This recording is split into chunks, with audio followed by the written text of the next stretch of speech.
Call ধরছিস।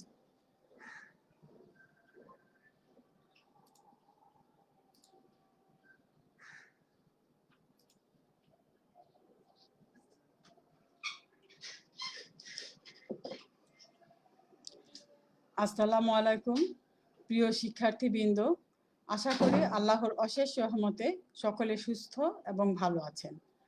জনশক্তি কর্মসংস্থান প্রশিক্ষণ ব্যুরো এবং A2I এর যৌথ উদ্যোগে আয়োজিত স্কিল পোর্টাল বাংলাদেশ ফেসবুক পেজের লাইভ ক্লাসে সকলকে জানাচ্ছি স্বাগতম। বিএমএটির স্লোগান হলো মুজিব বশির আহ্বান, দক্ষ হয়ে বিদেশ যান। দক্ষ কারিগর জনশক্তি সৃষ্টির লক্ষ্যে বিএমএটির অধীনে টিটিসিগুলোতে ট্রেড ভিত্তিক বিভিন্ন মেয়াদে প্রশিক্ষণ প্রদান করে আসছেন এবং প্রশিক্ষণ প্রদান করে দক্ষ জনশক্তিকে দক্ষ জনসম্পদে পরিণত করছেন। কারিগরি ট্রেড ভিত্তিক প্লাম্বিং কোর্সের দক্ষতা প্রশিক্ষণ প্রদানের জন্য আমি Razia Sultana Khanam, instructor plumbing and pipe fitting trade, Bangladesh কুরিয়ার technical training centre, Dhaka, Mirpur road, Darussalam. গত ক্লাসে আমরা শিখেছিলাম কপার পাইপ জয়েন্ট এবং কপার পাইপ সম্বন্ধে বিস্তারিত জেনেছিলাম। আজকের ক্লাস থেকে আমরা যা জানব, পিভিসি পাইপ সম্বন্ধে আমরা জানব, ইউপিভিসি পাইপ সম্বন্ধে জানব, ইউপিভিসি এবং সিপিভিসি প্রকারভেদ সম্বন্ধে জানব, পিভিসি এবং ইউপিভিসি সমস্ত তথ্য সম্বন্ধে জানব, প্যারামিটারসটা আমরা জানব, পিভিসি এবং ইউপিভিসির সুবিধাসমূহ জানব, পিভিসি এবং ইউপিভিসির অসুবিধাসমূহ জানব, পিভিসি এবং ইউপিভিসির ব্যবহার সম্বন্ধে জানব, পিভিসি এবং ইউপিভিসির যে জয়েন্ট করার যে কৌশল সেই মেথডগুলি সম্বন্ধে আমরা জানব এবং এই পিভিসি এবং সিপিভিসি জয়েন করার জন্য যে সমস্ত ম্যাটেরিয়ালস এবং টুলস আমাদের প্রয়োজন হবে সে সম্বন্ধে আমরা জানব এবং সর্বোপরি আমরা পিভিসি এবং ইউপিভিসি জয়েন করতে শিখব। আমাদের এই বর্তমান সময়ে করোনা ভাইরাস কোভিড-19 জন্য আমাদেরকে সবসময় পার্সোনাল হাইজিনের দিকে লক্ষ্য রাখতে হবে। আমাদেরকে সবসময় সাবান দিয়ে হাত ধুতে হবে পরিষ্কার পরিচ্ছন্নভাবে অন্তত 20 সেকেন্ড এবং আমাদের যে সোশ্যাল ডিস্টেন্স নিরাপদ দূরত্ব বজায় রাখতে হবে এবং হাঁচি কাশি দেওয়ার সময় অবশ্যই আমাদের যে পার্সোনাল হাইজিন মেনটেন করতে হবে, না ঢেকে হাঁচি কাশি দিতে হবে এবং আমাদের এই করোনা ভাইরাসে যদি কেউ আক্রান্ত হয় তাহলে তাদের কাছ থেকে নিরাপদ দূরত্ব থাকতে হবে, দূরত্ব বজায় রাখতে হবে, কিন্তু তাদের সাথে মানবিক আচরণ করতে হবে এবং যখন তখন নাকে চোখে মুখে হাত দেওয়া যাবে না এবং আমাদের ঘর থেকে বের হতে হলে অবশ্যই মাস্ক ব্যবহার করতে হবে, গ্লোভস ব্যবহার করতে হবে এবং আমাদেরকে সতর্কতার সাথে সাবধানতা অবলম্বন করে চলতে হবে। আমাদের ব্যবহারিক কাজ করার সময় অবশ্যই সেফটি রুলসগুলি মেনে চলতে হবে। আমরা যে টুলস ইকুইপমেন্টসগুলি ব্যবহার করব এবং ওয়ার্কশপের যে প্র্যাকটিক্যাল কাজগুলো আমরা করব তখন সেখানে কিছু নির্ধারিত নির্দেশিকা থাকে এবং কিছু রুলস থাকে, সেই রুলসগুলি আমাদেরকে অবশ্যই অনুসরণ করতে হবে। টুলসগুলি ব্যবহার করার সময় আমাদের সেই নির্দেশিকা অবশ্যই অনুসরণ করে সেফটি মেনটেন করে কাজগুলি করতে হবে এবং আমাদের নিজেদের সুরক্ষার জন্য আমাদেরকে অবশ্যই পার্সোনাল প্রোটেক্টিভ ইকুইপমেন্ট অর্থাৎ পিপিই মেনটেন করে কাজগুলি করতে হবে। আমাদের সমস্ত শরীরকে রক্ষার জন্য অবশ্যই আমাদেরকে অ্যাপ্রন পরিধান করতে হবে, আমাদের পা সুরক্ষার জন্য অবশ্যই সেফটি শু পরতে হবে, হাতকে সুরক্ষার জন্য অবশ্যই সেফটি গ্লাভস ব্যবহার করতে হবে এবং আমাদের চোখকে সুরক্ষার জন্য অবশ্যই সেফটি গগলস পরতে হবে, মাথা সুরক্ষার জন্য অবশ্যই হেলমেট বা হার্ড ক্যাপ পরতে হবে এবং আমাদেরকে অবশ্যই মাস্ক পরিধান করে নিতে হবে। আমাদেরকে এই সেফটি রুলস এবং পিপি গুলি অবলম্বন করে পরিধান করে ব্যবহারিক কাজগুলো শুরু করতে হবে। আজকে আমাদের এই ক্লাসে আমরা আলোচনা করব পিভিসি পাইপ সম্বন্ধে এবং ইউপিভিসি পাইপ সম্বন্ধে। আমরা এই পিভিসি পাইপ বলতে আমরা কি বুঝি, সেটা আমরা একটু বুঝে নেই।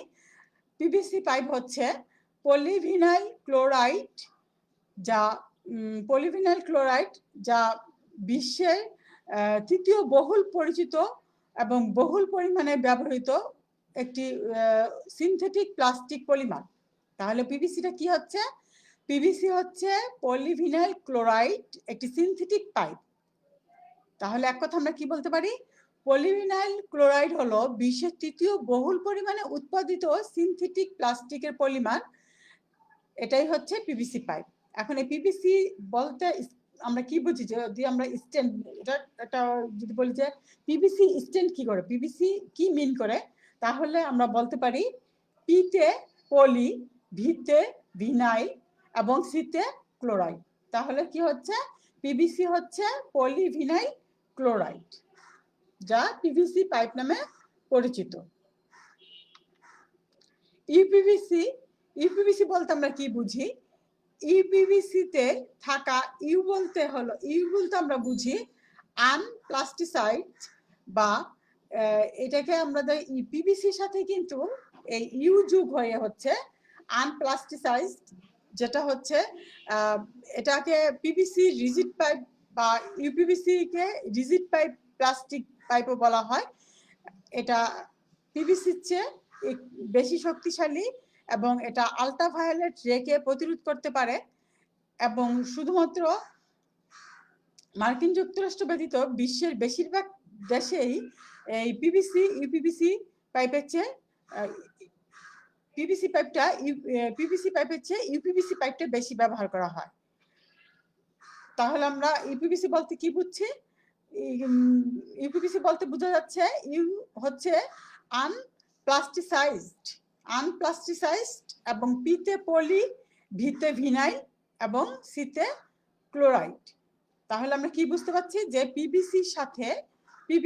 পিভিসির সাথে আনপ্লাস্টিসাইজড হয়ে এই পিভিসি কে শক্তিশালী করেছে।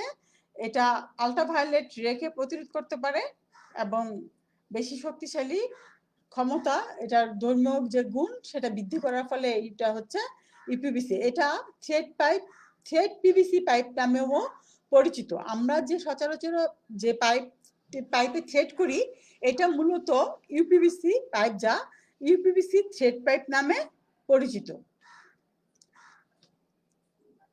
এই পিভিসি পাইপগুলোকে মূলত 4টি ভাগে ভাগ করা যায়।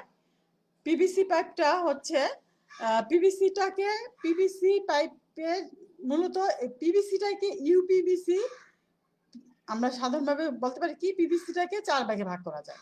যেমন পিভিসিতে ইউ আনপ্লাস্টিসাইজড হয়ে, যার সাথে আনপ্লাস্টিসাইজ করার ফলে এটি পিভিসির চেয়ে বেশি শক্তিশালী হয় এবং এটি আল্ট্রাভায়োলেট রেকে প্রতিরোধ করতে সক্ষম হয়। এবং সাধারণ পিভিসি পাইপের সাথে ক্লোরিন যোগ করে ক্লোরিনেশন করে পিভিসির যে শক্তি ক্ষমতা বৃদ্ধি করা হয়, এটা হচ্ছে সিপিভিসি। তাহলে আমরা কি দেখতে পাচ্ছি? সাধারণ পিভিসি পাইপটাকে প্লাস্টিসাইজ করে আমরা পাচ্ছি ইউপিভিসি, এবং সাধারণ পিভিসির সাথে ক্লোরিন যুক্ত করে আমরা পাচ্ছি সিপিভিসি।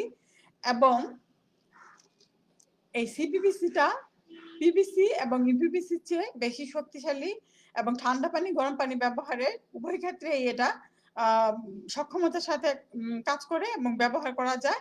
এবং পিভিসি হচ্ছে ওপিভিসি যেটা পরিচিত আণবিক ওরিয়েন্টেড। পিভিসিতে যদি আণবিক ওরিয়েন্টেড করা হয় তাহলে এটা ওপিভিসি নামে পরিচিত হয়। এবং পিভিসিতে উচ্চ প্রভাব সমৃদ্ধ করার জন্য যে HI হাই পিভিসি নামে পরিচিত, যেটা হচ্ছে পিভিসিটা যেটা হাই, সেটা হচ্ছে উচ্চ প্রভাবযুক্ত বা উচ্চ প্রভাব গুণ সমৃদ্ধ পাইপটা হচ্ছে হাই পিভিসি। তাহলে পিভিসিটাই, সাধারণ পিভিসিটাই হচ্ছে 4টা ভাগে ক্যাটাগরিতে ভাগ করা যায়: ইউপিভিসি, সিপিভিসি, ওপিভিসি এবং হাই পিভিসি নামে পরিচিত। এই 4টি ক্যাটাগরি মূলত পিভিসি পাইপেরই অন্তর্ভুক্ত। এইটা ক্লাসিফিকেশন করা গেছে এগুলোর গুণের উপর ভিত্তি করে। পিভিসি পাইপ পিভিসি পাইপের কিছু সাইজ আমরা দেখে নিচ্ছি। প্রচলিত যে সাইজগুলো আছে সেই সাইজগুলি আমরা দেখে নিচ্ছি। এখানে যে পিভিসি পাইপ এটার যে ডায়া, লেন্থ, ব্রেথ এবং ডায়াটা আমরা দেখে নিচ্ছি।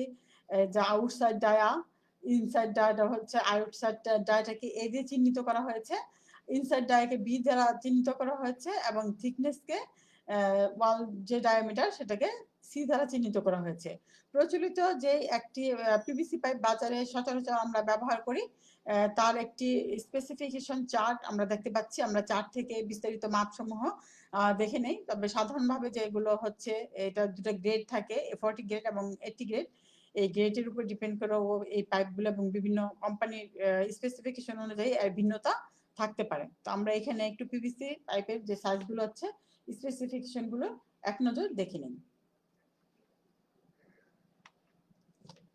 এবং ইউপিভিসি পাইপ আমাদের অ্যাকচুয়ালি এই সিপিভিসি এবং ইউপিভিসি পাইপগুলো বিভিন্ন কালারের পাওয়া যায়।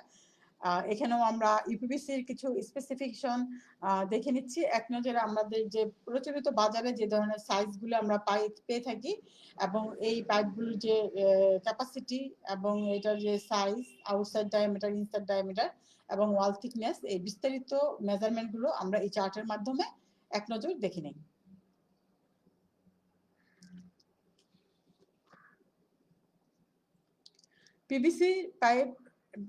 পিভিসি পাইপের যে কিছু সুবিধা আছে সেই সুবিধাগুলি আমরা একটু জেনে নেই। লাইট ওয়েট, এটি ওজনে হালকা এবং এটা ওজনে হালকা বিধায় এটি সহজেই পরিবহনযোগ্য এবং এটা কাজ করার সময় সহজেই এটা মুভমেন্ট করা যায় এবং এটা সহজেই হ্যান্ডেল করা যায় এবং যার ফলে এটি পরিবহন খরচ কম হয়, সাশ্রয়ী হয়। এটি সহজেই রিসাইকেল করা যায়, 100% রিসাইকেল করা যায় এবং প্রযুক্তিগত বৈশিষ্ট্য না হারিয়েই এটি পুনর্ব্যবহার করা যায়। এবং ওয়াটার টাইট জয়েন্টস হচ্ছে যে পিভিসিটা যে জয়েন্ট করা হয় সেখানে এটার জয়েন্টটা খুব মজবুতভাবে দেওয়া যায়। এটা পানিরোধক, ফলে জয়েন্টের কোনো প্রবলেম হয় না। এটা পরিবেশগত দিক থেকে এটা খুবই ভালো, পরিবেশের সাথে খুবই এফিসিয়েন্ট আছে এই পিভিসি পাইপ ব্যবহার করার জন্য।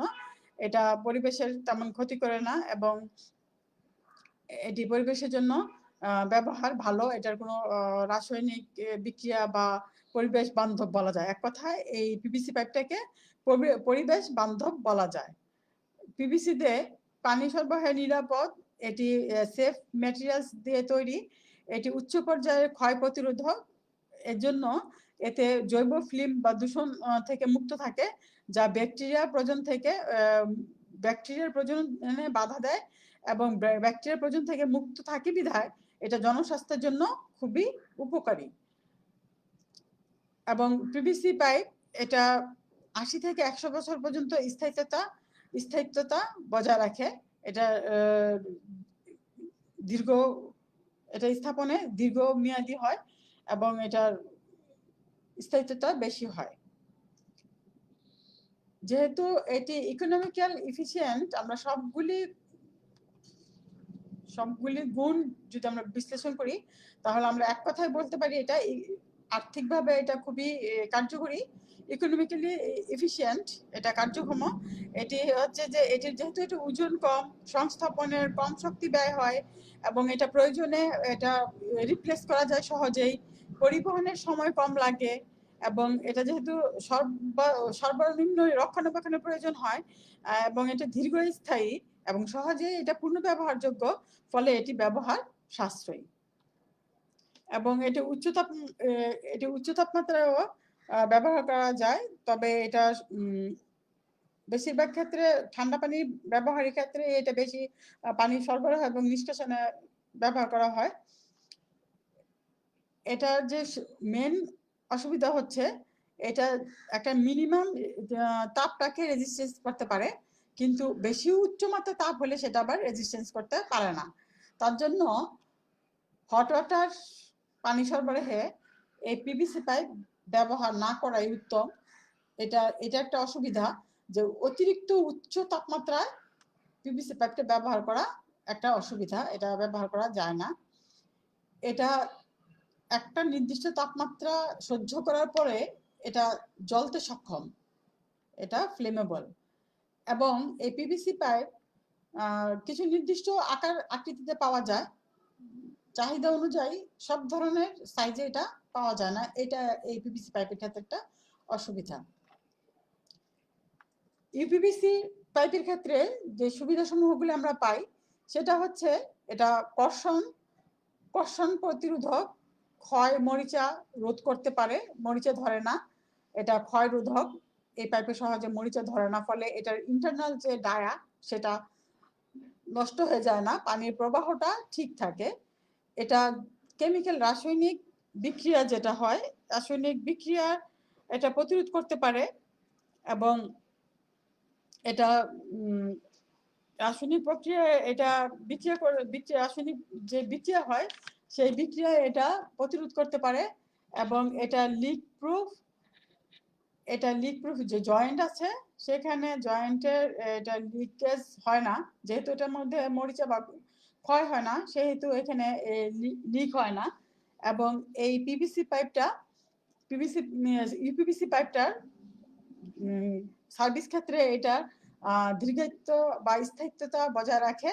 এবং এটা জিআই পাইপ বা কপার পাইপ বা অন্যান্য সিপিভিসি পাইপের তুলনায় এটার দাম সাশ্রয়ী এবং স্বল্প মূল্যে দীর্ঘস্থায়িতা এবং দীর্ঘমেয়াদী কাজের জন্য এটা ব্যবহার করা যায়।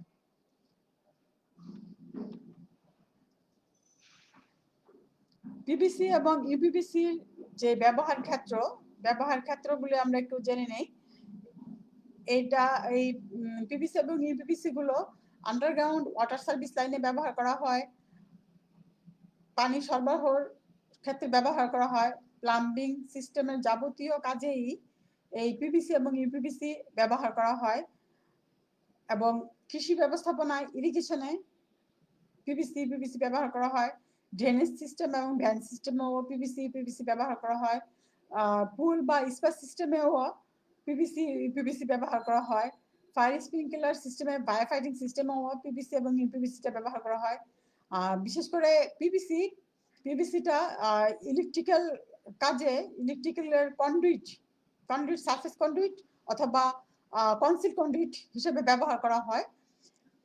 এবং এই ইউপিভিসিটা হেলথ কেয়ারে ব্যবহার করা হয় এবং এই যে ওয়্যার এবং কেবল ইনস্টলেশনের কাজেও পিভিসিটা ব্যবহার করা হয়। তাহলে আমরা এই পিভিসি এবং ইউপিভিসি মূলত প্লাম্বিং সিস্টেমের ব্যাপকভাবে ব্যবহারের ক্ষেত্র এবং এই পাইপ দুটোই মূলত বেশি পরিমাণে ব্যবহার করা হয়। পিভিসি এবং ইউপিভিসি পাইপের যে জয়েন্ট মেথড, এই মেথডগুলি সম্বন্ধে আমরা একটু জেনে নেই। পিভিসি এবং ইউপিভিসি পাইপটা সলভেন্ট সিমেন্ট জয়েন্টস মেথডের মাধ্যমে করা যায়, রাবারিং জয়েন্টসের মাধ্যমে করা যায়, ফ্ল্যান্স জয়েন্টের মাধ্যমে করা যায়, থ্রেডেড জয়েন্টসের মাধ্যমে করা যায় এবং কম্প্রেশন জয়েন্টের মাধ্যমে করা যায়। এখানে আমরা মূলত সলভেন্ট সিমেন্ট জয়েন্ট এবং থ্রেডেড জয়েন্টসের পদ্ধতিগুলো বিস্তারিতভাবে আলোচনা করব। আমাদের এই পিভিসি এবং ইউপিভিসি পাইপ জয়েন্টের ক্ষেত্রে 3টি ধাপ অনুসরণ করা হয়। যখন আমরা একটি জয়েন্টের কাজ করতে যাব তখন আমাদেরকে 3টি ধাপ অনুসরণ করে কাজগুলি করতে হয়। যেমন প্রথমে হচ্ছে কি পাইপ কাটা এবং পরের ধাপে হচ্ছে পাইপটাকে প্রস্তুত করা। যেমন পিভিসির ক্ষেত্রে আমাদেরকে যদি আমরা এটা সলভেন্ট সিমেন্টের মাধ্যমে করি, পিভিসি বা ইউপিভিসি যেটাই আমরা যদি করি তাহলে সেটাকে আমাদেরকে পরিষ্কার পরিচ্ছন্ন করে ফাইলিং করে পরিষ্কার পরিচ্ছন্ন করে এটাকে জয়েন করার জন্য প্রস্তুত করে নিতে হবে। এবং এই ইউপিভিসি থ্রেড পাইপটা যখন আমরা কাজ করব বা পিভিসি পাইপ যখন আমরা থ্রেডের কাজ করব তখন আমরা থ্রেডিং জয়েন্ট করব, তখন আমাকে অবশ্যই থ্রেড করে এটাকে প্রস্তুত করে নিতে হবে। এবং তৃতীয় পর্যায়ে হচ্ছে এটাকে ফিটিংসের সাথে সংযুক্ত করুন। এই তৃতীয় ধাপে আমরা কি করব, পাইপটা প্রস্তুত হয়ে গেলে এবং ফিটিংটা প্রস্তুত হয়ে গেলে আমরা এটাকে জয়েন্টের জন্য প্রস্তুত করে নিব এবং তৃতীয় পর্যায়ে আমরা জয়েন্টের কাজটা করব। পিভিসি এবং সিপিভিসি জয়েন করার সময় আমাদের যে সমস্ত টুলসগুলির প্রয়োজন হবে সেগুলো হচ্ছে আমাদের থ্রেডার ডাই যেটা আছে, ডাই স্টক বা থ্রেড কাটার যেটা আমরা বলি, এই থ্রেড কাটার লাগবে, ডাই স্টক লাগবে, আমাদের পাইপ কাটার লাগবে। এখানে পাইপ কাটারের সাহায্যে পাইপটা কাটা যাবে, হ্যাকসোর সাহায্যে কাটা যাবে। আমরা কাটার বিভিন্ন পদ্ধতিগুলি আলোচনা করব। এবং এখানে আমাদের সলভেন্ট সিমেন্ট লাগবে, এবং সলভেন্ট সিমেন্ট ব্যবহার করার জন্য আমাদের একটি ব্রাশ লাগবে। এবং এই কাজটা করার সময় আমাদেরকে কিছু এক্সট্রা জুট এবং কাপড়ও ব্যবহার করতে হবে। এবং আমাদেরকে পাইপটি আটকানোর জন্য ভাইস লাগবে। এবং পিভিসি কাজ করার জন্য আমাদেরকে অবশ্যই পিভিসি পাইপ এবং পিভিসি ফিটিংস লাগবে। এবং ইপিভিসি কাজ করার সময় আমাদেরকে অবশ্যই ইপিভিসি ফিটিংস এবং ইপিভিসি পাইপ লাগবে। এবং এটাকে আমরা বলেছি যে এটা যে কাটার সময় যে আমাদের এক্সট্রা চিপসগুলো হয়ে থাকে, এটা মসৃণ করার জন্য আমাদেরকে ফাইল লাগবে। এবং আমাদেরকে এই কাজটা করার জন্য যে বিভিন্ন পরিমাপ নিতে হবে, সেই পরিমাপ নেওয়ার জন্য আমাদের একটি মেজারিং টেপ লাগবে। আমরা এখন জানবো এই পিভিসি পাইপটি কিভাবে কাটতে হয়। এই কাটার কয়েকটি টুলস ব্যবহার করে আমরা কাটতে পারি। এই টুলসগুলি যেমন pipe cutter, hacksaw, mitre hacksaw, এগুলো যে বিভিন্ন কাটার যে টুলসগুলো আছে আমরা একটু বিস্তারিতভাবে এ পর্যায়ে দেখতে পারবো এবং জানতে পারবো। আমরা এখন প্রথমে একটি হ্যাকসো দিয়ে কিভাবে পাইপ কেটে প্রস্তুত করা যাবে জয়েন্টের জন্য সে বিষয়টা দেখব। প্রথমেই আমাদেরকে হ্যাকসো দিয়ে পাইপ কাটার জন্য প্রথমেই আমাদেরকে একটি ভাইসে পাইপটি ভালো করে আটকে নিতে হবে। যেখানে একটি ভাইস দেখা যাচ্ছে, এই ভাইসের সাথে এই পাইপটি আমাদেরকে আটকাতে হবে। এই যে এখানে ভাইসের জো দেখা যাচ্ছে, এই জয়ের মাঝখানে পাইপটি ফেলে আমাদেরকে এই হ্যান্ডেলের সাহায্যে ক্লকওয়াইজ ঘুরিয়ে পাইপটাকে আমার চাহিদা মতো যে প্রয়োজন অনুযায়ী আমাদেরকে টাইট দিয়ে এটাকে স্থাপন করে নিতে হবে।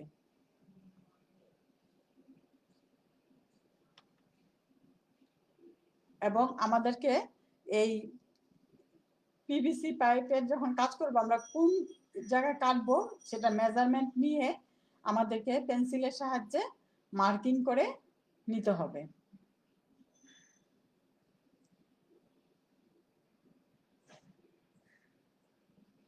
এবং দাগ দিয়ে নিতে হবে।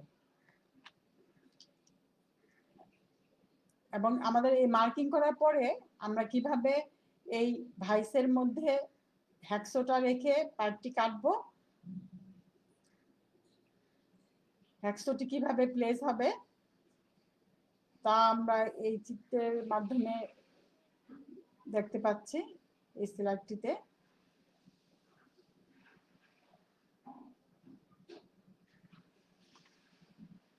এবং আমাদের এইটা মার্কিং করার পরে এবং ভাইস আটকানোর পরে এবং হ্যাকসোর যে প্লেসমেন্টের পরে আমরা কিভাবে হ্যাকসোটা পরিচালনা করছি, একবার সামনের দিকে এবং একবার পিছনের দিকে, একবার আপ এবং ডাউন, এভাবে আমাদেরকে নির্দিষ্ট প্রয়োজন অনুযায়ী একটা প্রেসার দিয়ে আমাদেরকে পাইপটি কেটে নিতে হবে।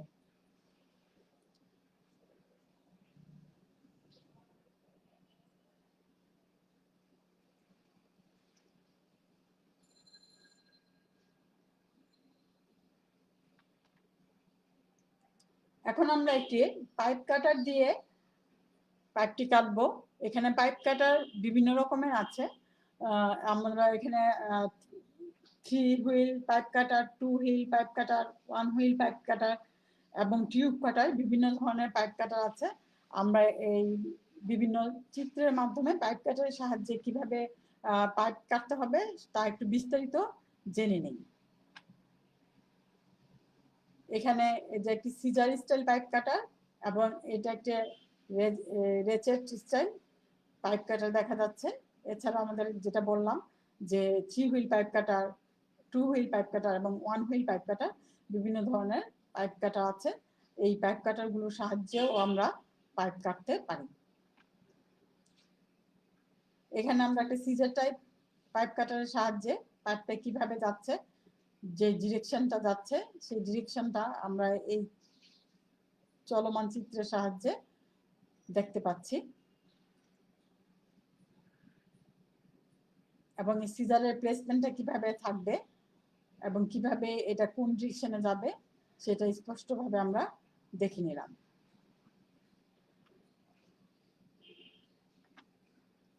এবং এই সিজার টাইপ পাইপ কাটাটা দিয়ে যখন আমরা পাইপ কাটবো, এখানে যে পাইপ কাটাটাকে পরিচালনা করার জন্য কি করা হচ্ছে, নিচের অংশটাকে চাপ দিয়ে প্রেস করে এদিক থেকে চাপ দেওয়া হচ্ছে এবং উপর থেকেও চাপ দেওয়া হচ্ছে, ফলে এই পেঁচি যে আমরা ব্যবহার করি সেইভাবেই এই জিনিসটা প্রেস করে আমাদের পাইপ কাটার কাজটি করে নিতে হবে।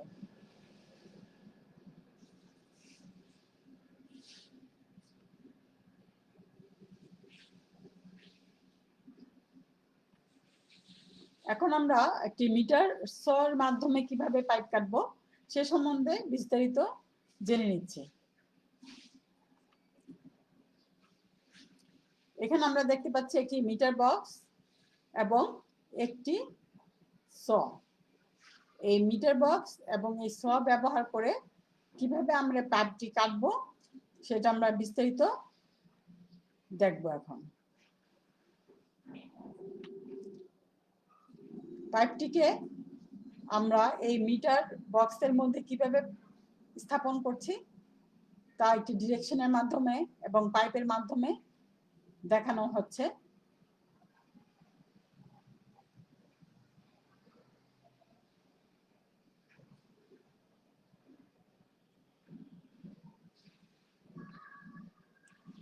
এখন আমরা এই মিটার বক্সে পাইপটি সেট করার পরে এটাকে ক্ল্যাম্প করে কিভাবে পাইপটি কাটবো তা দেখানো হচ্ছে।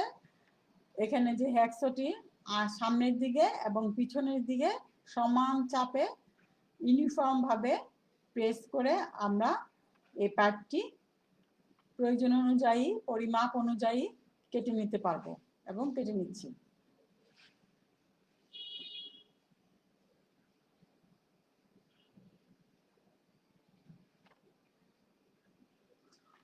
এখন এই থ্রেড পাইপে যখন আমরা কাজ করব, এই থ্রেড পাইপের কাজ করার সময় পাইপটাকে কিভাবে আমরা থ্রেড করব, যেটা বলে যে বাংলা প্লাম্বাররা প্রচলিত কথায় বলে চুরি, যেটা থ্রেড কাটা হয়, সেই জিনিসটা আমরা একটু বিস্তারিত জানবো।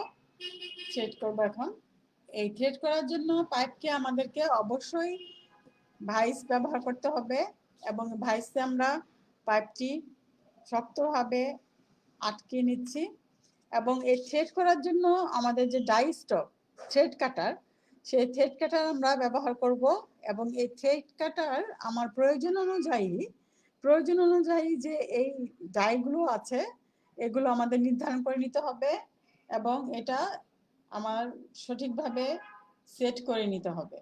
ডায়ামিটার অনুযায়ী, পাইপের চাহিদা অনুযায়ী ডায়ামিটার সেট করে নিয়ে আমাকে এই পাইপে থ্রেড করতে হবে। এই রেচেটটার মধ্যে এই যে থ্রেডের যে আমার চাহিদা মতন থ্রেডের যে ইয়েটা আছে ডায়ামিটার অনুযায়ী সেটা আমাদেরকে এইখানে সেট করে নিতে হবে, রেচেটের মধ্যে সেট করে নিতে হবে। এবং এই থ্রেডিং করার সময় আমাদেরকে অবশ্যই থ্রেডিং অয়েল ব্যবহার করতে হবে, অন্যথায় আমাদের যে এই থ্রেডিং যে ব্লেডগুলো আছে সেই ব্লেডগুলি সহজে নষ্ট হয়ে যায় এবং এটা কাটতেও খুব হার্ড হয়। যদি আমরা একটু তেল দিয়ে নেই তাহলে এটা আমাদের কাটার জন্য সুবিধা হয়। এখন এই পাইপ সেট করার পরে সেট করার পরে এবং এই থ্রেড ডাই স্টক তৈরি করার পরে আমাদের চাহিদা অনুযায়ী ডায়ের যে মেজারমেন্ট আছে পাইপের মেজারমেন্ট অনুযায়ী এটা তৈরি করে নেওয়ার পরে এই ভাইসে আটকানো পাইপটাকে আমাদেরকে অ্যাডজাস্ট করে নিতে হবে, এখানে টাইট দিয়ে নিতে হবে এবং আমাদেরকে এটা হ্যান্ডেল করে সেট করতে হবে।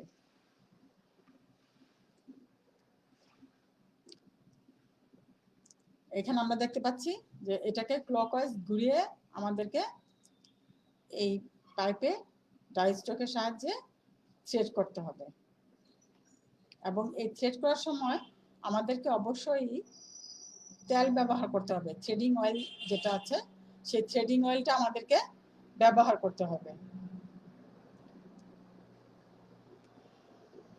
এবং আমাদের যে এই থ্রেডের যে টিথ আছে ব্যবহারের সময় আমাদেরকে অবশ্যই এই থ্রেডিং যে টিথগুলো আছে এগুলি চেক করে নিতে হবে যে ঠিক মতন কাটা হচ্ছে কিনা। আমরা থ্রেড করতে করতেও যখন দেখবো যে না আমাদের ডেপটা থ্রেডের যে ডেপ সেই ডেপটা ভালো আসতেছে না, তখন আমাদেরকে এই থ্রেডের যে টিথের মধ্যে যদি কোনো চিপস লেগে থাকে সেটা পরিষ্কার করে নিতে হবে। তাহলে থ্রেডগুলি সুন্দরভাবে ডেপথ হয়ে ইউনিফর্মভাবে থ্রেডগুলি কাটবে। এবং আমরা যে ডিরেকশন বলছি সেই ডিরেকশন অনুযায়ী আমাদের ডাই স্ট্রোক হ্যান্ডেল করতে হবে। এখন আমাদের এই থ্রেড করার পরে আমাদের একটি খুব গুরুত্বপূর্ণ বিষয় হচ্ছে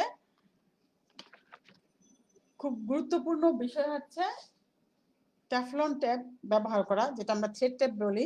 এই থ্রেড টেপটা ব্যবহার করা, এই থ্রেড টেপ ব্যবহার সম্বন্ধে আমাদের কিছু ধারণা রাখতে হবে, কারণ এই থ্রেড টেপের উপরে আমাদের সঠিকভাবে যদি আমরা ব্যবহার না করতে পারি তাহলে অনেক রকমের সমস্যা দেখা দেয়। থ্রেড টেপটা কি? এটি হলো পলিটেট্রোফ্লুরোথিলিন ফিল্ম টেপ, যা থ্রেড সিল টেপ বা এটি পিটিএফই টেপ নামেও পরিচিত, বা টেফলন টেপ বা প্লাম্বার টেপ নামেও পরিচিত। এই টেপটি প্লাম্বিং কাজে থ্রেডকে সিল করার জন্য ব্যবহার করা হয়। এর মূল কাজ হচ্ছে পাইপ এবং ফিটিং এর সংযোগকে লিকেজ ভালোভাবে দৃঢ়তা, এটার মূল কাজ হচ্ছে পাইপ এবং ফিটিং যখন সংযোগ করা হয় সেখানে দৃঢ়তা দেওয়া এবং এটা লিকেজ রোধ করা। এখানে কিন্তু খুবই গুরুত্বপূর্ণ একটি বিষয়। এই টেফলন ট্যাপ যদি আমাদের পাইপ এবং ফিটিংসের মধ্যে যদি ভালোভাবে পেঁচানো না যায়, নিয়ম মতন যদি পেঁচানো না যায়, তাহলে কিন্তু এখানে লিকেজ থেকে যায়। এটা এই লিকেজ থেকে গেলে পরবর্তী পর্যায়ে প্লাম্বিং লাইনের পানি সরবরাহ এবং নিষ্কাশনে এটাই বড় রকমের ত্রুটি সৃষ্টি হয়, ড্যাম সৃষ্টি হয় এবং এইখানের যে স্থায়িত্বতা তা নষ্ট হয়। এটা একটা বড় ধরনের সমস্যা সৃষ্টি করে ফেলে। এই ছোট একটু টেফলন ট্যাপটা যদি গুরুত্ব সহকারে কাজটা না করা হয় তাহলে এইটার থেকে বড় রকমের সমস্যার সৃষ্টি হয়। টেফলন ট্যাপগুলি ব্যবহার করার সময় আমাদের যে বিষয়গুলি লক্ষ্য রাখতে হবে সেগুলি হলো, এই টেফলন ট্যাপ পেঁচানোর সময় সর্বদা ঘড়ির কাঁটার দিকে থ্রেডটা কিভাবে আছে, থ্রেডটা যেভাবে আছে তার অপোজিট থেকে, মানে ঘড়ির কাঁটার যদি টেফলন ট্যাপের প্যাচটা দেখতে হবে যে কোথায় শেষ হয়েছে, সেটাকে খেয়াল করে আমাদেরকে টেফলন ট্যাপটা পেঁচাতে হবে। তবে সাধারণভাবে এটা ক্লকওয়াইজ ঘোরাতে হয়।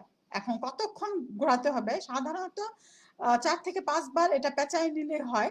এবং এটা পেঁচানোর সময় খেয়াল রাখতে হবে প্রথমে একটু বাড়তি রাখতে হবে, বাড়তি রেখে তারপরে এটাকে পেঁচাতে হবে। আমরা এই পেঁচানোর পদ্ধতিটা কিছু চিত্রের মাধ্যমে দেখব। এবং এটি সমভাবে পেঁচাতে হবে, যেন একটা জায়গায় বেশি করে না হয় বা একটা জায়গায় কম করে না হয়, এই জিনিসগুলি খেয়াল রাখতে হবে। এবং টেফলন ট্যাপ যখন বাজার থেকে কিনা লাগবে তখন কেনার সময় যে বিষয়গুলি লক্ষ্য রাখতে হবে, টেফলন ট্যাপ বাজার থেকে কেনার সময় স্ট্যান্ডার্ড সাইজের এবং স্ট্যান্ডার্ড কোয়ালিটি এবং সাইজ মেনটেন করে এই টেফলন ট্যাপ ভালো মানের কিনতে হবে, অন্যথায় এইটা কিন্তু লিকেজের যেই সমস্যাগুলি প্রতিরোধ করতে পারবে না। এবং আমরা এইখানে চিত্রের চার্টের মাধ্যমে এই টেফলন ট্যাপের যে স্পেসিফিকেশনটা আছে, স্ট্যান্ডার্ড উইথ, এটার যে থিকনেস এবং এটার যে সিলিকন ইয়াটা আছে, ওয়েটটা আছে এবং টেনজাইল স্ট্রেন্থ, এই সমস্ত টেম্পারেচার রেজিস্ট্যান্স এই চার্টের মাধ্যমে আমরা দেখতে পাচ্ছি। এবং এই থ্রেড টেপটা আমরা সাধারণত যে সাইজটা হয়, যেমন 12 প্যাক বলে বা থ্রেড ট্যাপ একটা রোল করা থাকে প্যাকে, এটা সাধারণত 3/4 ইঞ্চ, যেটা 3/4 ইঞ্চ বাই 400 ইঞ্চ অথবা হাফ ইঞ্চি বাই 400 ইঞ্চ, এই ধরনের মেজারমেন্টটা থাকে।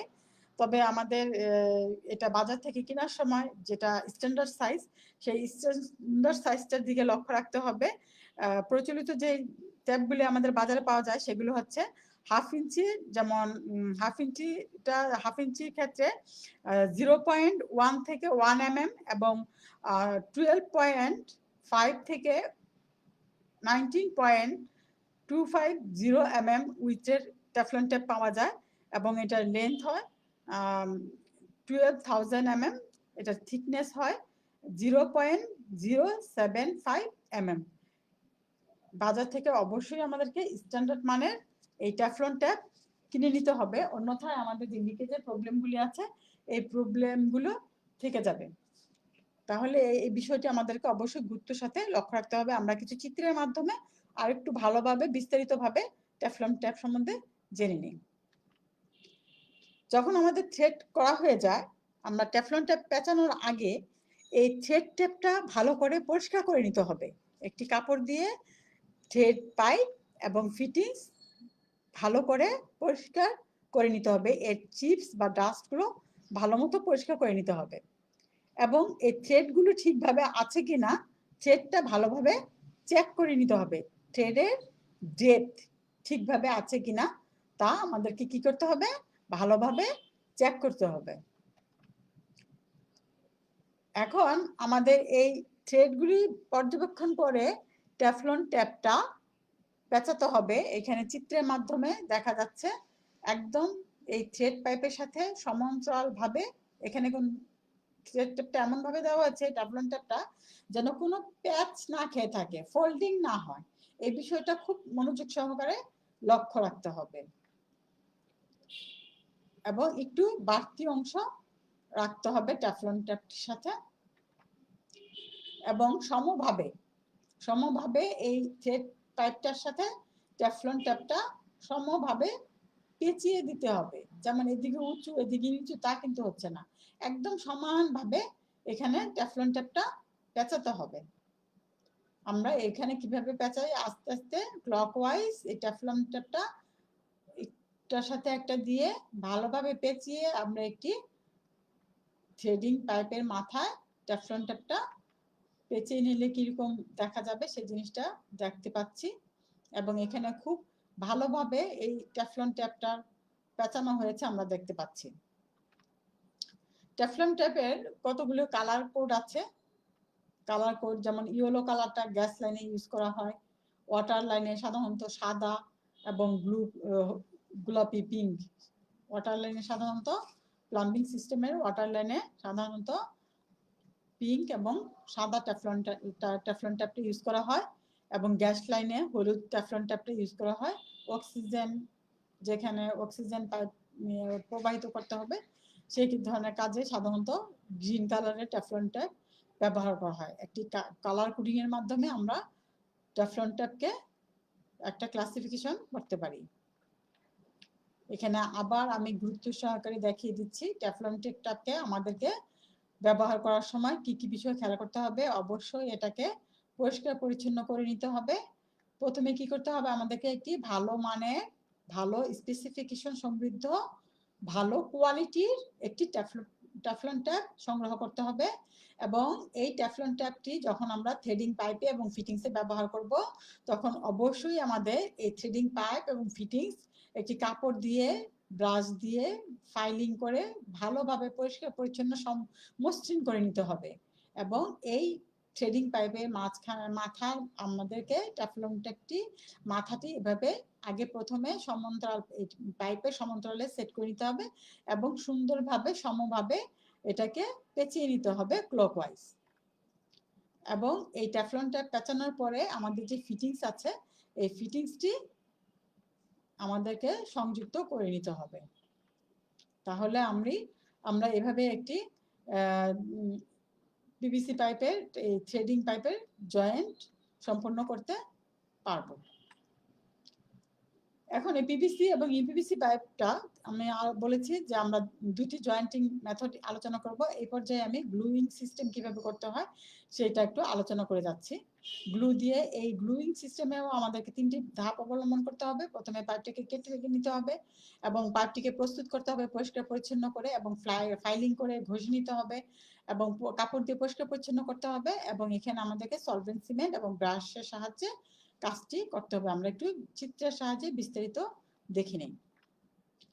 প্রথমে আমাদেরকে এইখানে আমরা একটি হেক্সো দিয়ে পাইপটিকে কেটে নিচ্ছি এবং এখানে আমরা ফিট করার আগে শুকনোভাবে আমরা দেখে নিচ্ছি যে কতটুকু পর্যন্ত আমাদেরকে এখানে গ্লু দিয়ে এটাকে সেট করতে হবে, একটা মার্কিং করে নিচ্ছি এবং সেই অনুযায়ী আমাদেরকে এই ফিটিংসের ভিতরে এবং এই পাইপের মধ্যে আমাদেরকে এই সলভেন্ট সিমেন্ট এই ব্রাশের সাহায্যে দিয়ে নিতে হবে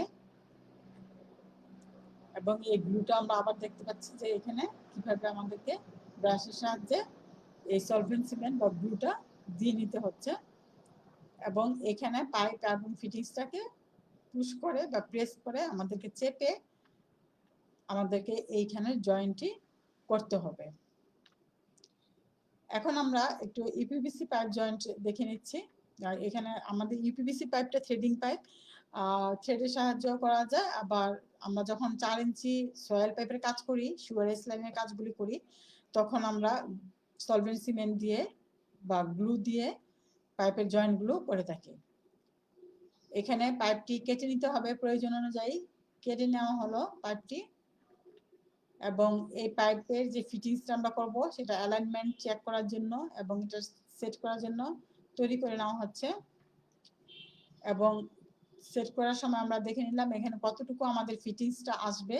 এটা মেজারিং ট্যাপ দিয়ে আমরা একটা মেজারিং করে মার্কিং করে নিব এবং ফিটিংস এবং পাইপ অবশ্যই একটি কাপড় দিয়ে সারফেসটাকে ক্লিন করে নিতে হবে, মসৃণ করে নিতে হবে এবং এই সলভেন্ট সিমেন্ট আমাদের এই ব্রাশের সাহায্যে আমরা যে মার্কিং করেছিলাম সেই মার্কিং অনুযায়ী আমাদেরকে ভালোভাবে সলভেন্ট সিমেন্টটা দিতে হবে। প্রথমে একবার দিতে হবে, তারপরে আবার এটাকে দিতে হবে, এরকম করে ভালোভাবে কোনো যেন গ্যাপ না থাকে বা কোথাও যেন শূন্যস্থান না থাকে সেদিকে লক্ষ্য রেখে খুব ভালোভাবে আমাদেরকে সলভেন্ট সিমেন্টটা দিতে হবে এবং আমাদের যে ফিটিংসটা আছে সেই ফিটিংসটাও আমরা সলভেন্ট সিমেন্ট দিয়ে পাইপের সাথে আমরা সংযোগ করার পরে মিনিমাম 30 সেকেন্ড ধরে রাখবো।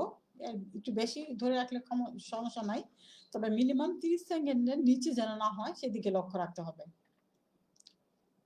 এটা মূলত ভালো ফল পাওয়ার জন্য এবং এফেক্টিভ হওয়ার জন্য এটা মূলত 5 মিনিট ধরে রাখা উচিত এবং 5 মিনিট কোনো কিছু দিয়ে এটাকে সাপোর্ট দিয়ে রাখা উচিত এবং এটার বাইরে যে এক্সট্রা গ্লু বা সলভেন্ট সিমেন্ট থাকে সেটা একটি কাপড় দিয়ে পরিষ্কার করে পরিচ্ছন্ন করে মুছে ফেলতে হবে এবং এখানে আমাদের যে কিউরিং টাইম আমরা বলছি এটাকে সেট হওয়ার জন্য সময় দিতে হবে। সেই সময়টা দেওয়ার পরে আমাদেরকে ভালোভাবে দেখতে হবে যে আমাদের এই জয়েন্টটা ঠিকভাবে লেগেছে কিনা, সেই বিষয়টা আমাদেরকে ভালোভাবে দেখতে হবে। আমরা এখানে এই সলভেন্ট সিমেন্টের সাহায্যে এই ফিটিংসটা ইউপিভিসি পাইপের সাথে সংযোগ করা হয়েছে, একটা ফিনিশিং একটা রূপ দেখতে পাচ্ছি। আমরা যদি এই প্রক্রিয়া জয়েন করি তাহলে আমাদের এই পাইপের সাথে জয়েন্টটি এই চিত্রের ন্যায় দেখা যাবে। এ পর্যায়ে আমাদের কি কি সাবধানতা অবলম্বন করতে হবে সে বিষয়ে আমরা একটু জেনে নেই।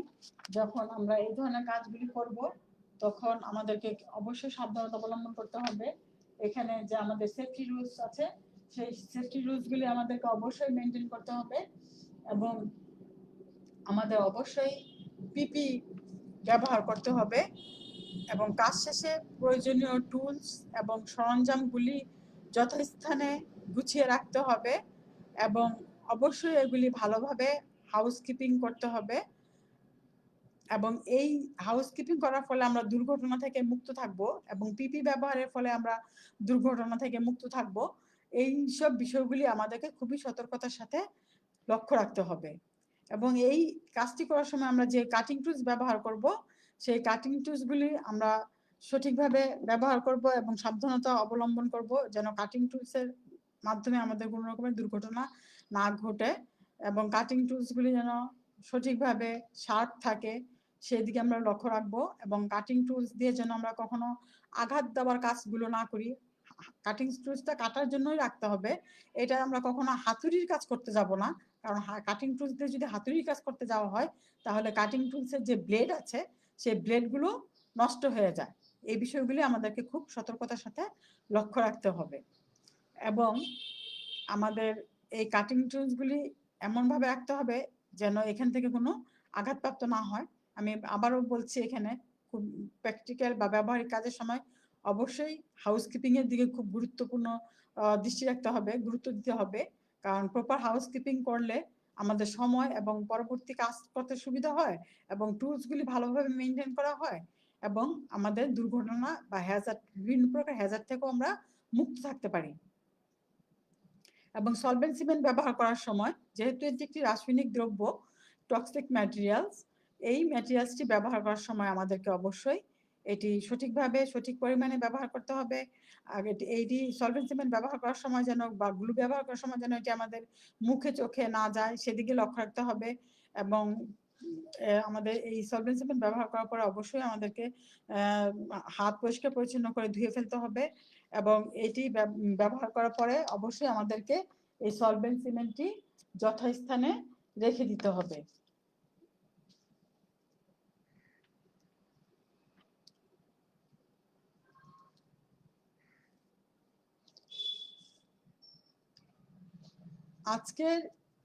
আজকের এই ক্লাস থেকে আমরা যা জানতে পারলাম বা শিখলাম তা হলো, আমরা ইউপিভিসি পাইপ সম্বন্ধে জানলাম, সিপিভিসি পাইপ সম্বন্ধে জানলাম, সিপিভিসি এবং ইউপিভিসি কাকে বলে, সিপিভিসি এবং ইউপিভিসি তে কি স্ট্যান্ড করে সে সম্বন্ধে জানলাম এবং সিপিভিসি এবং ইউপিভিসির প্রকারভেদ সম্বন্ধে জানলাম, ইউপিভিসি এবং সিপিভিসি সুবিধা এবং অসুবিধা সমূহ জানলাম, এর প্রকারভেদ জানলাম, পিভিসি এবং সিপিভিসির আকার আকৃতি সম্বন্ধে জানলাম, ব্যবহার সম্বন্ধে জানলাম এবং আমরা সর্বোপরি পিভিসি এবং ইউপিভিসি পাইপ জয়েন করার যে কৌশল, সেই কৌশলগুলি বিস্তারিত জানলাম এবং আমরা এখানে যে পাইপ কাটার যে বিভিন্ন পদ্ধতি, বিভিন্ন টুলসের যে ব্যবহার কাটার, সেটা সম্বন্ধে বিস্তারিত জানলাম এবং ট্যাফলন ট্যাপের বিস্তারিত তথ্যসমূহ আমরা জানলাম, ট্যাফলন ট্যাপের গুরুত্বসমূহ জানলাম,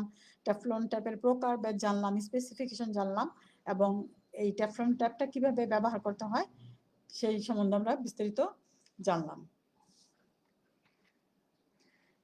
এ পর্যায়ে যদি কারো কোনো প্রশ্ন থাকে, আজকের ক্লাসে যদি কারো কোনো প্রশ্ন থাকে তাহলে আমাকে আপনারা কমেন্ট বক্সে লিখবেন, আমি আপনাদের প্রশ্নগুলির উত্তর অবশ্যই দেওয়ার চেষ্টা করব ইনশাল্লাহ।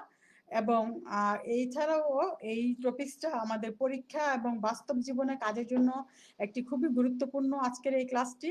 এবং এইখান থেকে আমাদের পরীক্ষার জন্য বা চাকরি ক্ষেত্রের জন্য যে বিষয়সমূহগুলি বা প্রশ্নগুলি আসতে পারে, এখান থেকে মাল্টিপল চয়েসের জন্য অনেক কোশ্চেন করার সুযোগ আছে। যেমন পিভিসি বলতে কি বোঝায়, পিভিসি এবং ইউপিভিসি কি স্ট্যান্ড করা, যেমন পিভিসিতে কি হয়, যেমন পিতে পলি, ভিতে ভিনাইল, সিতে ক্লোরাইড, এই ধরনের যে স্ট্যান্ড করে, এখান থেকে এই মাল্টিপল চয়েসের থাকতে পারে এই পিভিসি এবং ইউপিভিসি ওয়ার্ডটা থেকে। এবং এখান থেকে এগুলা কাকে বলে, এটার কাজ কি, ব্যবহার ক্ষেত্র কি, সুবিধা অসুবিধা কি, এগুলি থেকে অবজেক্টিভ টাইপের, মাল্টিপল চয়েস টাইপের বা রচনামূলক প্রশ্ন থাকতে পারে। এবং পিভিসির ব্যবহার আলোচনা করো, সুবিধা অসুবিধা আলোচনা করো, এটা কেন এটা মানে তুলনামূলক বৈশিষ্ট্য, পিভিসি ইউপিভিসি এর তুলনামূলক বৈশিষ্ট্যগুলি আসতে পারে রচনামূলক প্রশ্নে, এই ধরনের প্রশ্নগুলি আসে। তাছাড়া বিভিন্ন লেভেল পরীক্ষায় যে ব্যবহারিক কাজগুলি হয় সাধারণত এই থ্রেড পাইপ বা ইউপিভিসি থ্রেড পাইপের মাধ্যমে করতে হয়, যেটা আমরা থ্রেড জয়েন্টের মাধ্যমে করতে হবে, বিভিন্ন সার্কিট তৈরি করতে হয় লেভেল পরীক্ষা, এই ধরনের প্রশ্নগুলি সাধারণত আসে। এছাড়াও আপনাদের কোনো প্রশ্নের যদি উত্তর আমার কাছে জানতে হয় তাহলে আপনারা অবশ্যই কমেন্ট বক্সে লিখবেন, আমি উত্তরগুলি সলভ করার চেষ্টা করবো ইনশাল্লাহ। আমরা এখানে একটু দেখে নিচ্ছি লেভেল পরীক্ষা যে ধরনের সার্কিটগুলি সাধারণত আসে লেভেল ওয়ানের ক্ষেত্রে, যে ধরনের সার্কিটগুলি সাধারণত আসে এই ধরনের একটি পাইপ থাকবে, এখানে এলবো এবং ইউনিয়ন থাকবে, এই ধরনের যে সার্কিটটা আছে, এই ধরনের সার্কিট আসে সাধারণত এই ধরনের, এখানে একটা ইউনিয়ন থাকবে, এখানে আবার এলবো দিয়ে লাইনটা চলে যাচ্ছে, এই ধরনের সার্কিটগুলো আসে সাধারণত। এটা বিভিন্ন মেজারমেন্ট ভেরি করবে এখানে। এই ধরনের লুপগুলি আসে, অফসেটগুলি আসে, এবং যে পিপিসি বা সিপিপিসি বা বিভিন্ন পাইপের যে ডিরেকশন চেঞ্জ হয়। কিন্তু লেভেল 1 পরীক্ষা সাধারণত আমরা যে থ্রেড পিপিসি পাইপ বা পিপিসি পাইপ যেটা প্রচলিত কথা আমরা বলি, সেই পাইপের মাধ্যমে করা হয়। এখানে পিপিসি জয়েন্টও ব্যবহার করতে হয়, বেশিরভাগ ক্ষেত্রে জিআই ফিটিংসগুলি ব্যবহার করা হয়। লেভেল পরীক্ষা সাধারণত দেখা যায় যে ইউপিভিসি থ্রেড পাইপ বা পিপিসি থ্রেড পাইপের সাথে এই জিআই ফিটিংসগুলি ব্যবহার করে আমাদেরকে এই ধরনের কাজ করতে হয়। এই ধরনের সার্কিটগুলি থাকে, সার্কিট এইভাবে থাকতে পারে, অথবা এইভাবে থাকতে পারে, অথবা এরকম লাইন ডায়াগ্রামও থাকতে পারে। এইভাবে লাইন ডায়াগ্রামও বিভিন্ন লেভেল পরীক্ষায় এই সার্কিটগুলো থাকতে পারে। আগামী ক্লাসে আমরা স্টিল এবং জিআই পাইপ সম্বন্ধে জানবো, এবং এই স্টিল এবং জিআই পাইপের ব্যবহার ক্ষেত্র, ক্লাসিফিকেশন, স্টিল কাকে বলে, জিআই পাইপ কাকে বলে, বিস্তারিত তথ্য সমূহ জানবো।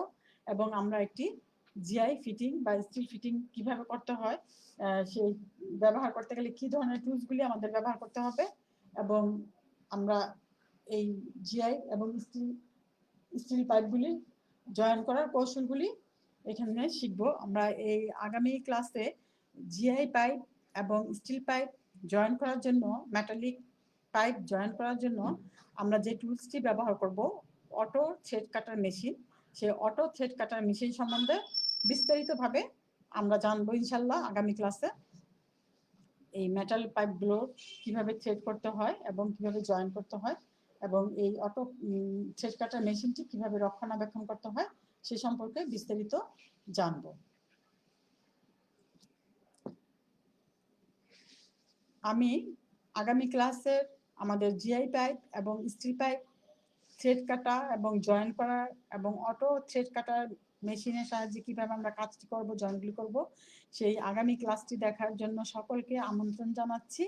এবং আজকের এই ক্লাসে আমার সাথে থাকার জন্য সকলকে ধন্যবাদ জানাচ্ছি, এবং আমি সকলের সুস্থতা কামনা করে, এবং সকলকে আবারও বলছি, আমাদের ব্যক্তিগত সুরক্ষার জন্য এই সময়ে আমাদেরকে বাহিরে যদি যাওয়ার প্রয়োজন হয়, যদি বাহিরে যাওয়ার প্রয়োজন হয়, তাহলে অবশ্যই আমাদেরকে মাস্ক ব্যবহার করতে হবে এবং গ্লোভস ব্যবহার করতে হবে, এবং নিজেকে সুরক্ষার জন্য অবশ্যই আমাদেরকে পিপি অবশ্যই ব্যবহার করতে হবে। এবং বাহির থেকে এসে আমাদেরকে অবশ্যই ক্ষারযুক্ত সাবান দিয়ে ভালোভাবে হাত ধুয়ে ফেলতে হবে, এবং এই সময়ে আমাদেরকে অবশ্যই পরিষ্কার পরিচ্ছন্ন থাকতে হবে, এবং প্রচুর ভিটামিন সমৃদ্ধ শাকসবজি ফলমূল খেতে হবে, এবং আমাদেরকে প্রোটিনযুক্ত খাবার খেতে হবে, এবং নিয়ম করে ভিটামিন ডি এর জন্য রোদে যেতে হবে, এবং আমাদের নিজেদের সুরক্ষার জন্য অবশ্যই আমাদেরকে সোশ্যাল ডিস্টেন্স বজায় রাখতে হবে। সকলকে ধন্যবাদ। আল্লাহ হাফেজ। আসসালামু আলাইকুম।